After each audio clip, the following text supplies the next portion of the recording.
शिरडी में एक पहलवान था जिसका नाम मोइनुद्दीन तंबोली था। बाबा का उससे किसी विषय पर मतभेद हो गया। फलस्वरूप दोनों में कुश्ती हुई और बाबा हार गए। इसके पश्चात बाबा ने अपनी पोशाक और रहन सहन में परिवर्तन कर दिया।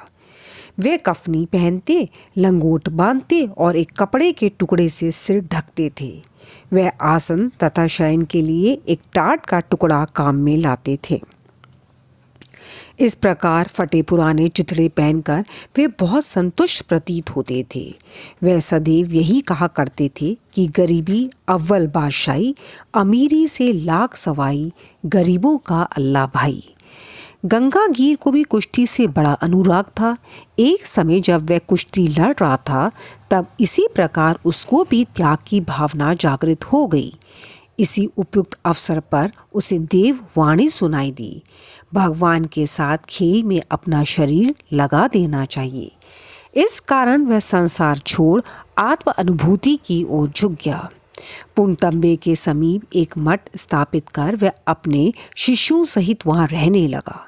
श्री साईं बाबा लोगों से ना मिलते और ना ही वार्तालाप करते थे।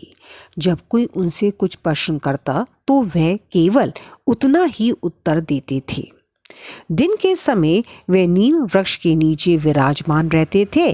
कभी कभी वे गांव की मेड़ पर नाले के किनारे एक बबूल वृक्ष की छाया में भी बैठे रहते थे और संध्या को अपनी इच्छा अनुसार कहीं भी वायु सेवन को निकल जाया करते थे।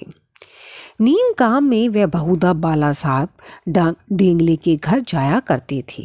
बाबा श्री बाला साहब को बहुत प्यार करते थे।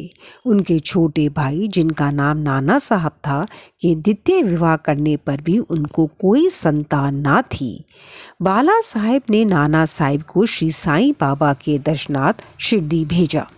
कुछ समय पश्चात उनकी श्री कृपा से नाना साहब के यहाँ एक पुत्र रत्न हुआ। इसी समय से बाबा के दर्शनार्थ लोगों का अधिक संख्या में आना प्रारंभ हो गया तथा उनकी कीर्ति भी दूर दूर तक फैलने लगी। अहमदनगर में उनकी अधिक प्रसिद्धि हो गई। तभी से नाना साहिब चंदोरकर, केशव चिदंबर तथा अन्य कई भक्तों का शिरडी में आगमन होने लगा।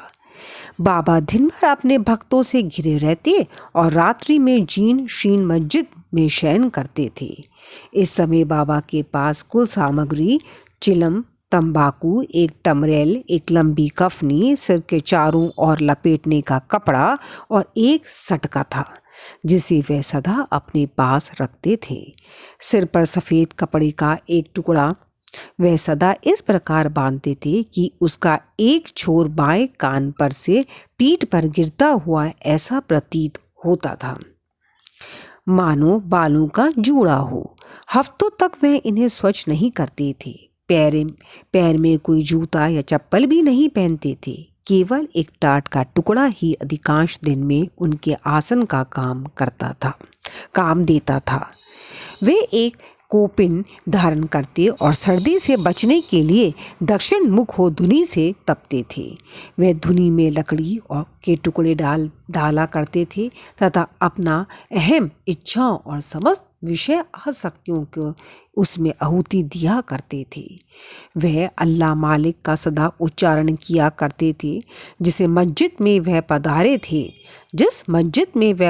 थे उसमें केवल 2 कमरों के बराबर लंबी जगह थी और यही सब भक्त उनके दर्शन करते थे। 1912 के पश्चात कुछ परिवर्तन हुआ। पुरानी मस्जिद का जीर्णोद्धार हो गया और उसमें एक फर्श भी बनाया गया। मस्जिद में निवास करने के पूर्व बाबा दीर्घ काल तक तकिया में रहे। वे पैरों में घुंघरू बांधकर प्रेम विह्वल होकर सुंदर नृत्य व गायन भी करते थे। Om Sai Ram. Please like, subscribe and share please.